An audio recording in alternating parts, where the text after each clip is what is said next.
Hello everyone, very good morning all of you. कैसे हो दोस्तों? आई होप सब बढ़िया होंगे, मस्त होंगे।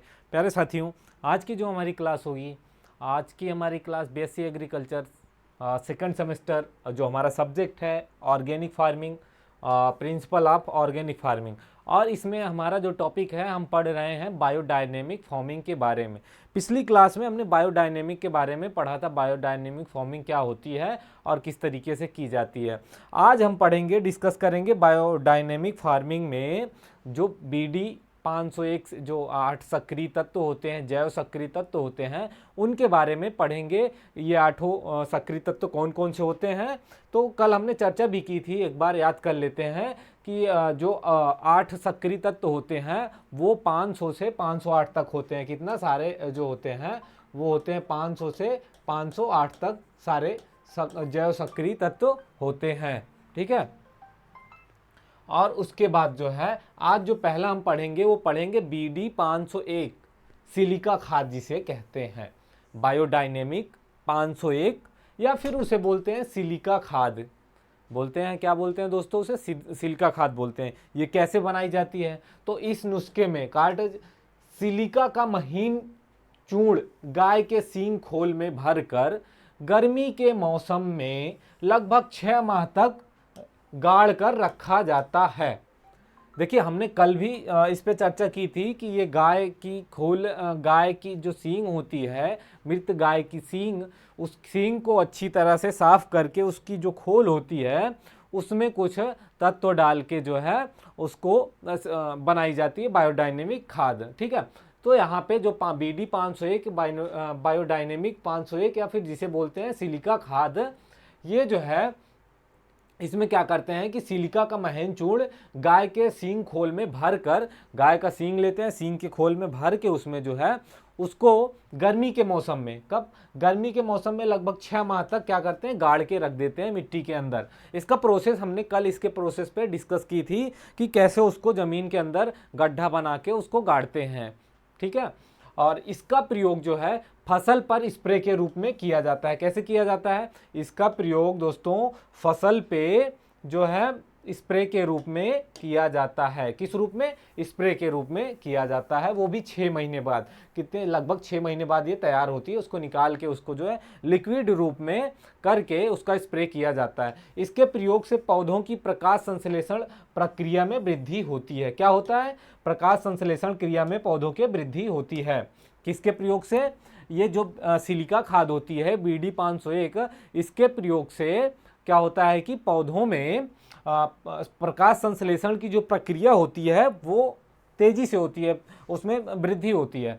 और फसलों क्या कहते हैं, फसलों और दालों, ज़्यादा मोटा हो गया ये तो, फसलों और दानों की गुणवत्ता में सुधार भी होता है। ठीक है। और कुछ रोग जैसे पाउडरी मिल्ड्यू व ब्लाइट एवं कीटों को भी रोकथाम होती है। कीटों की भी रोकथाम की जा सकती है या रोकथाम होती है। एक बार हम फिर से देखते हैं। BD 501 ये जैव सक्रिय तत्व है, बायोडायनेमिक फार्मिंग के अंतर्गत आता है। हमने बायोडायनेमिक फार्मिंग के बारे में पिछली क्लास में अच्छे से डिस्कस किया था, उसके बेसिक के बारे में जाना था। हम आज जो है डिस्कस कर रहे हैं जैव सक्रिय तत्वों के बारे में। तो सबसे पहला जो है BD 501 सिलिका खाद। तो सिलिका खाद कैसे बनाई जाती है? इसको जो है इसका महीन चूड़ा बना लेते हैं और मृत गाय की जो सींग का खोल होता है उसके अंदर भर के उसको जो है ज़मीन में 6 महीने के लिए गाड़ देते हैं। उसके बाद उसको निकाल के पौधों पे उसका छिड़काव करते हैं। क्या करते हैं? उसके पौधों पे छिड़काव करते हैं, स्प्रे करते हैं। तो उससे क्या होता है कि पौधों की प्रकाश संश्लेषण की प्रक्रिया बढ़ जाती है। और साथ ही साथ क्या होता है दोस्तों कि उसमें दानों की गुणवत्ता, फलों और दानों की गुणवत्ता में भी सुधार होता है। क्या होता है? फलों और दानों की गुणवत्ता में भी सुधार होता है। दोस्तों यहाँ पे इस चीज़ का ध्यान रखिएगा कि अगर ये पूछा जाता है कि BD 501 या फिर सिलिका खाद का स्प्रे करने से पौधों पे क्या प्रभाव पड़ता है, तो पौधों पे यह प्रभाव पड़ता है कि पौधों की प्रकाश संश्लेषण प्रक्रिया में वृद्धि होती है और साथ ही साथ फल या फिर दाने की जो उत्पादन प्राप्त होता है उसकी गुणवत्ता अच्छी होती है। और उसके साथ साथ कुछ रोगों से भी बचा जा सकता है या कुछ रोगों से भी बचाता है, रोकथाम करता है, जैसे कि पाउडरी मिल्ड्यू रोग हो गया और ब्लाइट रोग हो गया। ये दोनों से भी रक्षा करता है और कीटों की भी रोकथाम करता है। आगे देखेंगे हम सिलिका पाउडर आटे की लोई बनाकर गाय की सींग में भर दें। 6 माह बाद उसे निकालकर जल में घोल लें और इसका भंडारण सदैव सीसी के पात्र में करना चाहिए। इस प्रकार से निर्मित सिलिका खाद क्या है, इस प्रकार से निर्मित सिलिका खाद फफूंदनाशक के रूप में प्रभावी रूप से प्रयोग किया जा सकता है। ठीक है, देखिए अब क्या करते हैं, इसको कैसे तैयार करते हैं, बायोडायनेमिक फार्मिंग में खाद को कैसे तैयार करते हैं इसके बारे में हमने अच्छे से चर्चा की थी पिछली क्लास में।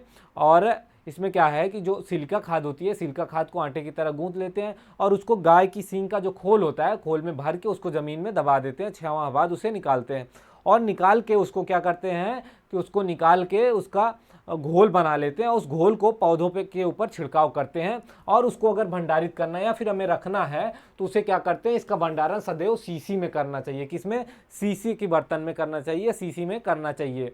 और उसके साथ साथ यह निर्मित जो ये सिलिका खाद होती है, यह खाद जो है फफूंदनाशक के रूप में भी उपयोग किया जाता है। किसके रूप में दोस्तों, फफूंदनाशक। ठीक है, फफूंदनाशक के रूप में प्रयोग किया जाता है। दोस्तों आई होप इतना समझ में आया होगा कि सिलिका खाद या BD 501 क्या होता है और इसका उपयोग कैसे किया जाता है। आगे देखेंगे हम उत्पादन विधि, कैसे बनाया कैसे जाता है, सिलिका खाद को कैसे बनाया जाता है, किस तरीके से। तो सबसे पहले सिलिका का चूर्ण बनाना। सिलिका एक प्रकार की प्राकृतिक खनिज है जो चमकदार पत्थरों के रूप में मिलता है। क्या होता है, जैसे कि हमने सिलिका के बारे में पढ़ा होगा पिछली क्लास में, अपने 9वीं 10वीं में फिजिक्स में, उसमें सिलिका के बारे में बताया गया है। तो वही चर्चा हो रही है कि सिलिका जो है ये प्राकृतिक क्या है, एक प्राकृतिक पत्थर है एक तरह से। ठीक है, ये पत्थरों में मिलता है, प्राकृतिक निर्मित है, खनिज है, ये पत्थरों में मिलता है। सिलिका पत्थरों को तोड़कर क्या करते हैं, उसको तोड़कर छोटे छोटे टुकड़ों में या फिर अन्य पत्थर इत्यादि क्या करते हैं, अलग कर देते हैं। उसको तोड़कर छोटे छोटे टुकड़ों में कर लेते हैं और उसमें अन्य जो पत्थर होते हैं, मिट्टी होती है, जो उसका मिश्रण होता है, उसको अलग कर देते हैं और साफ टुकड़ों को पल्वराइजर से महीन चूर्ण बना लेते हैं। क्या करते हैं, सिलिका के छोटे छोटे टुकड़े करते हैं। उसके बाद क्या करते हैं, उस टुकड़ों को एकदम छोटे छोटे महीन कणों के रूप में क्या करते हैं, उसको महीन चूर्ण के रूप में बना लेते हैं। यदि पल्वराइजर उपलब्ध ना हो तो कूट कर महीन चूर्ण बना ले। क्या करें, उसको महीन चूर्ण के रूप में ही बनाना है हमें, अगर हमारे पास पल्वराइजर ना हो तो। और पतले कपड़े से छान ले। क्या करें, उसको बहुत महीन पतले कपड़े से छान ले। सिलिका पाउडर बिल्कुल टेल्कम पाउडर जितना महीन, यानी कि 250 से 300 में होना चाहिए, एकदम बिल्कुल महीन होना चाहिए सिलिका पाउडर, ताकि उसका एक आटे की तरह जो है उसकी लोई बना सकें और उसको जो सींग होती है पशु की, उसमें लोई बना के उसको डाल सकें। सींग खोलों को भरना, कैसे सींग की जो खोले होती हैं उसमें सिलिका पाउडर को कैसे भरते हैं। तो ताज़ा सिलिका पाउडर क्या करते हैं, उसको लेते हैं, उसके बाद ट्यूबवेल या फिर वर्षा जल का पानी लेके उसको मिला लेते हैं। क्या करते हैं, उसको गूंथ लेते हैं और एक गाढ़ी लुद्दी बना लेते हैं। लुद्दी के मतलब कि जैसे आटा को गूंथते हैं हम, उसी तरीके से उसको गूंथ लेते हैं। फिर इसको क्या करते हैं, इस लुद्दी को धीरे धीरे क्या करते हैं, थोड़ा थोड़ा करके उस सींग की खोल में भरते जाते हैं। क्या करते हैं, मान लीजिए ये सींग हो गई, सींग की खोल, उसमें धीरे धीरे करके थोड़ा थोड़ा भर के पूरे सींग में उसको भरना है और सींग में दबा के उसको ऐसे भरना है कि सींग में बिल्कुल भी जो है खाली जगह ना छूटे। और इसको बाद सींग को लगभग 2 घंटे के लिए सीधा खड़ा कर देते हैं। क्या करते हैं, सीधा खड़ा करके छोड़ देते हैं और बीच बीच में थोड़ा थोड़ा ठकठकाते रहते हैं। लगभग 2 घंटे में फालतू पानी ऊपर आ जाता है, उसे निथार कर अलग कर दें और खाली जगह को सिलिका लुद्दी से भर दें और गड्ढे में गाड़ दें, मिट्टी से ढांक दें। अब कैसे करते हैं, लुद्दी बनाते हैं हम सिलिका की, आटे की जैसे लुद्दी बनाते हैं, आटे को गूंथते हैं उसी तरीके से, और उसको अच्छी से, ये मान लीजिए सींग की खोल है तो सींग की खोल में उसको अच्छे से भरते हैं दबा के, ताकि उसमें बिल्कुल भी खाली स्थान ना रहे, ना ही उसमें हवा रहे।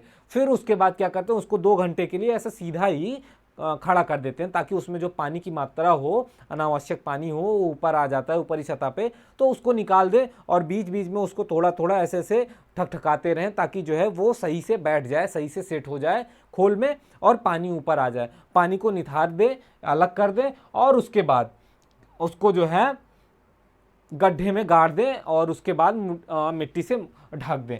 कैसे कल हमने चर्चा की थी कि एक गड्ढा बनाते हैं, उसमें सींग का जो ऊपरी हिस्सा होता है, नुकीला हिस्सा, उसको ऊपर रखते हैं और उसको अच्छे से क्या करते हैं, गड्ढे में डाल के गोबर का लेप और मिट्टी का लेप बना के बढ़िया से उसको गड्ढे में बंद कर देते हैं। गाड़ने और निथारने का समय, किस समय गाड़ा जाता है इसको और किस समय निकाला जाता है। तो BD 500 के विपरीत, जैसे कि BD 500 की चर्चा की थी हमने कल कि BD 500 के विपरीत ये सिल्का जो है, सिल्का सींगों को चैत नवरात्र के समय गाड़ा जाता है। कब किया जाता है उसको? चैत नवरात्र में।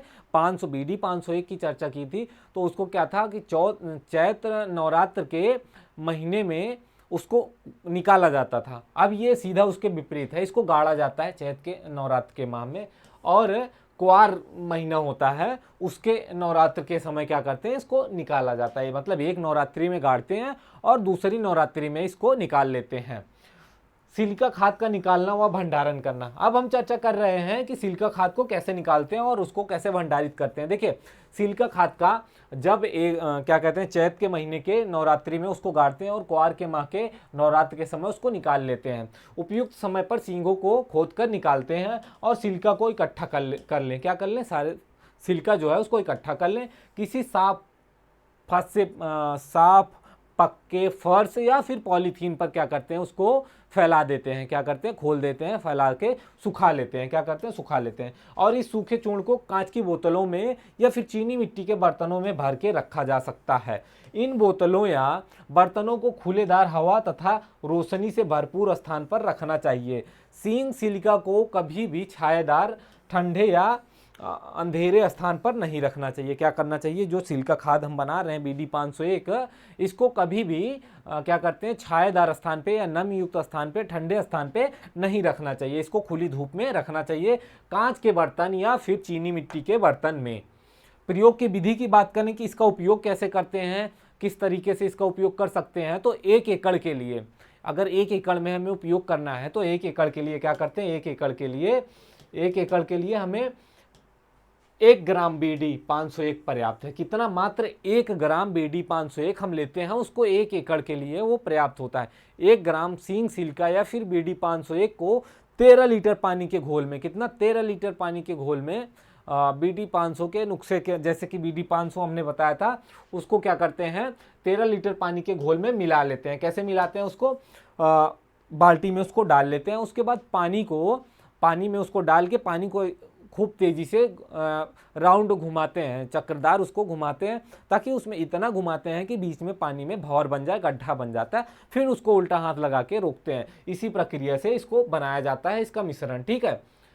1 घंटे तक क्या करते हैं, बारी बारी से घड़ी की दिशा में व विपरीत दिशा में घुमाते रहते हैं, ताकि वो अच्छे से मिक्स हो जाए। एक तरफ ऐसे क्लॉकवाइज और फिर दूसरी बार एंटी क्लॉकवाइज, ऐसे बार बार उसको करके घुमाते रहते हैं। अब इस घोल का उपयोग कैसे करते हैं? इस घोल का उपयोग जो है स्प्रेयर की सहायता से खेत के ऊपर हवा में छिड़क दें और स्प्रेयर करते समय सबसे महीन वाला नोजल लगाएं। क्या करें? जो नोजल का यूज करते हैं, सबसे महीन नोजल, और नोजल के सिर के ऊपर पकड़कर आकाश की दिशा में रखते हुए स्प्रे करें। इस प्रकार से सिलिका के महीन कण समान रूप से चारों ओर फसल पर, पत्तियों पर फैल जाएंगे। क्या होंगे? फसल की पत्तियों पर फैल जाएंगे। सींग सिल्का का प्रयोग सुबह सूर्योदय के बाद करना चाहिए। इसे सभी प्रकार की फसलों में 3 बार प्रयोग किया जाता है। पहली बार जब फसल में 3-4 पत्तियां हो जाएं तब, वह बाद में 30 दिन के अंतर पर दो बार किया जाता है। कितने दिन के अंतर पर? 30 दिन के अंतराल पर इसका उपयोग कर सकते हैं 2 बार। पहली बार इसका उपयोग कब करते हैं? जब पौधों में 3 से 4 पत्तियां आ जाती हैं। कितना? 3 से 4 पत्तियां आ जाए तब पहली बार प्रयोग करते हैं। उसके बाद अगले नेक्स्ट 30 दिन बाद इसका उपयोग कर सकते हैं। कितना? 30 डेज बाद इसका उपयोग कर सकते हैं। फिर उसके बाद ये अगर 30 दिन बाद फिर इसका प्रयोग करना है तो फिर अगले 30 दिन बाद इसका प्रयोग कर सकते हैं। ठीक है। ऐसे करके 3 बार उसको हम क्या करते हैं, सिल्का खाद को पौधों में अपने उपयोग कर सकते हैं। और इसका उपयोग कब करते हैं? सुबह के समय, सूर्योदय के समय इसका उपयोग कर सकते हैं। जैसे कि हमने 501 की बात करी थी, 500 की बात करी थी BD, तो उसका उपयोग कब, किस टाइम करते थे? उसका उपयोग शाम के समय में करते थे, शाम के समय में। और ये जो है BD 501 जो है सिल्का खाद है, इसका समय सूर्योदय, इसका उपयोग जो है सूर्योदय के समय करते हैं। तो दोस्तों इतना तो समझ में आया होगा। आगे हम देखेंगे अगला जो है BD 502, क्या है BD 502, हमने 500 पढ़ा, BD 500 पढ़ा, 501 पढ़ा, 502। यह यारों के फूल, किसके, यारों के फूल को हिरन के मूत्राशय के साथ मिलाकर बनाया जाता है। क्या करा जाता है, यारों का फूल होता है उसको जो है हिरन के मूत्र के साथ मिश्रण करके उसको बनाया जाता है। ये यारों के फूल को बसंत के ऋतु में, कब करते हैं, बसंत के ऋतु में हिरन के ब्लैडर में रखते हैं। किस में रखते हैं, हिरन के ब्लैडर जो होता है उसमें रखते हैं। इसके पश्चात इस ब्लैडर को सूर्य की रोशनी में लटका दिया जाता है, मूत्राशय जो होता है उसमें मिलाकर बनाया जाता है। BD 502 यारों के फूल और हिरन के मूत्राशय से बनाया जाता है, मिला के बनाया जाता है। इसको क्या करते हैं, यारों के फूल को बसंत ऋतु में हिरन के मूत्राशय या फिर ब्लैडर में रखते हैं। इसके पश्चात इस ब्लैडर को सूर्य की रोशनी में लटका दिया जाता है तथा इसको जो है पूरी शरद ऋतु में अच्छी नमी युक्त मिट्टी में दबा कर रखते हैं और बसंत ऋतु में मिट्टी से निकाल लेते हैं तथा कंपोस्ट में मिलाकर खाद में डालते हैं। यह मिश्रण कंपोस्ट को पोटास व सल्फर के रूप में संचालन में सहायक करता है। BD 502 जो है यह क्या करता है, यह कंपोस्ट व पोटास सल्फर के संचालन में सहायक करता है। ठीक है, अब आगे चर्चा करें हम BD 503 की। BD 503 जो है ये है चौमोली के फूल को ग्रीष्म ऋतु में इकट्ठा कर लेते हैं। क्या करते हैं, इकट्ठा करके थोड़ा पानी में डाल लेते हैं। मैट्रिकिसिया चमोलिन जो फूल है ये, इसको क्या करते हैं, फूलों के क्या करते हैं, इसको फूलों को गर्मी ऋतु में इकट्ठा कर लेते हैं। इकट्ठा करके थोड़ा पानी डाल के जो है चौमोमिली चाय को मिलाकर ताज़ा जो है क्या करते हैं, उसको मिला के ताज़ा कटी हुई गाय की आंत में डालकर इसको छोटे छोटे टुकड़ों में किया जाता है तथा इन टुकड़ों को अच्छी ह्यूमस वाली मिट्टी में वर्षा के समय में दबा दिया जाता है। दबाने के स्थान का चयन जो है बर्फ पिघलने पर पानी के बहाव के समीप होना चाहिए। इस प्रकार से प्राप्त मिश्रण को कंपोस्ट में कैल्शियम निर्धारण में मदद मिलती है। किस में मिलती है, BD 502 की बात करें तो ये कंपोस्ट कैल्शियम निर्धारण में मदद करती है। BD 504 की बात करें तो BD 504 जो है स्टीगिंग नेटल को पीट मॉस घास में लपेटकर 1 वर्ष तक मिट्टी में दबाया जाता है। उसके पश्चात इसको जो है कंपोस्ट में मिलाया जाता है और यह कंपोस्ट ह्यूमिफिकेशन के रूप में मदद करता है। क्या करता है, BD 504 जो होता है ये ह्यूमिफिकेशन के रूप में मदद करता है। 505 की बात करें BD 500 तो ओक वृक्ष की छाल को मृत बकरी या भेड़ के सर वाले हिस्से में भर के वर्षा के मौसम में किसी ऐसी जगह दबाया जाता है जहां पानी का रिसाव धीरे धीरे हो। इस मिश्रण को बरसात ऋतु में मिट्टी से निकालकर कंपोस्ट में मिलाया जाता है, जिससे कंपोस्ट में कैल्शियम की वृद्धि के साथ साथ पौधों की रोग क्षमता भी बढ़ती है। फिर से एक बार देखेंगे, BD 501 वृक्ष छाल, ओक का वृक्ष की छाल जो होती है उसको लेते हैं और फिर क्या करते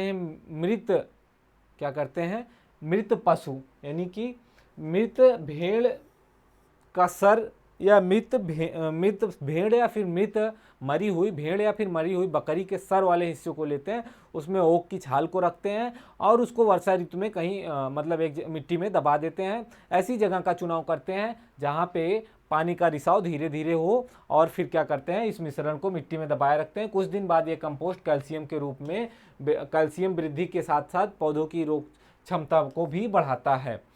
BD 506 की बात करें तो ये डेंड्रोलियन वृक्ष के सूखे फूलों को वर्षा ऋतु में या बसंत ऋतु में इकट्ठा करके थोड़ा गीला करके मरी हुई गाय के आंत के आसपास वाली झिल्ली में डाल के 1 वर्ष तक मिट्टी में दबाया जाता है। यह मिश्रण कंपोस्ट को सिलिका एवं पोटास के बीच में होने वाली प्रक्रियाओं को तेज कर पोटेशियम आयन को मिट्टी में छोड़ने में मदद करता है। क्या करता है, मिट्टी में छोड़ने में मदद करता है। एक बार फिर से देखें, 506 जो है डेंड्रोलियन वृक्ष के सूखे फूलों को क्या करते हैं, बरसात ऋतु में इकट्ठा कर लेते हैं। फिर उसके बाद मरी हुई गाय की जो आंत होती है, आंत की झिल्ली के आसपास क्या करते हैं, उसको आंत की झिल्ली के आसपास आंत के पास वाली आसपास वाली झिल्ली में डाल के 1 वर्ष तक मिट्टी के अंदर क्या करते हैं, उसको दबा देते हैं। और फिर यह जो है सिलिका एवं पोटास के बीच में होने वाली प्रक्रिया को तेजी से करके पोटेशियम आयन के रूप में मिट्टी में छोड़ने में मदद करता है। अगला देखिए BD 507, वेरेलियन के फूलों के रस को वर्षा के जल में मिलाकर कंपोस्ट पिट पर छिड़काव से कंपोस्ट की फास्फोरस घुलनशीलता में वृद्धि होती है। यह भी देखा गया कि BD के मिश्रण को बनाना काफ़ी जटिल होता है। बायोडायनेमिक खाद या बायोडायनेमिक मेन्यूर जो होता है, इसको बनाने में काफ़ी दिक्कतें आती हैं, क्योंकि इसमें जो है जो आवश्यक सामग्री होती है वो आसानी से उपलब्ध नहीं होती है।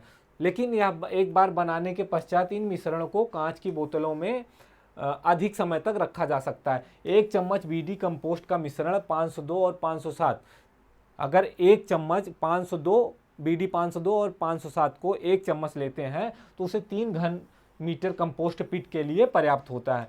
1 चाय का चम्मच BD मिश्रण 502 और 506 कंपोस्ट पिट में 30-40 सेंटीमीटर की गहरा में छेद करके डाला जाता है। BD मिश्रण 507 को पानी में मिलाकर कंपोस्ट पिट पर छिड़काव करना चाहिए। इससे क्या होता है कि जो कंपोस्ट खाद होती है वो अच्छे से तैयार होती है। BD 508 की बात करें तो इसमें ताज़ा कटे हुए होस्टेल पौधों को पानी में डालकर 20 मिनट तक उबाला जाता है। क्या किया जाता है, पानी में डाल के 20 मिनट तक उबाला जाता है, फिर उसको छान के कांच की बोतलों में भर के अधिक समय के लिए रखा जाता है। और यह रोग जो है, यह जो मिश्रण होता है ये फफूंदी नाशक के रूप में प्रयोग किया जाता है। किसके रूप में, फफूंदी नाशक के रूप में प्रयोग किया जाता है। तो दोस्तों आज हमने देखा कि बायोडायनेमिक फार्मिंग में या बायोडायनेमिक मैन्यूर के बारे में हम पिछली क्लास से ही हम बायोडायनेमिक के बारे में पढ़ रहे हैं। तो उसमें बायोडायनेमिक के बारे में बेसिक जानकारी ली थी पहली क्लास में, और आज की जो क्लास है हमारी, हमने इसमें जैव सक्रिय तत्व बायोडायनेमिक फार्मिंग में जैव सक्रिय तत्व कौन कौन से होते हैं उसके बारे में हमने अध्ययन करा, जाना, और कैसे बनते हैं, क्या प्रक्रिया होती है इनकी जैव सक्रिय तत्व की। जैव सक्रिय तत्व 500 से लेके कितना 508 तक होते हैं, ठीक है, 508 होते हैं। ये सारे जैव सक्रिय तत्व होते हैं और इनका प्रयोग जो है कंपोस्ट खाद बनाने में मैन्यूर के रूप में किया जाता है। और ये जो है काफ़ी इनके उपयोग से क्या होता है कि जो हमारे फसल होती है, फसलों में अच्छी वृद्धि होती है या उनकी उत्पादन क्षमता अच्छी होती है। तो दोस्तों हमारी आज की क्लास यहीं पे समाप्त होती है। हम लेते हैं आप सबसे अलविदा, मिलते हैं अगली क्लास में एक नए टॉपिक के साथ। जय हिंद।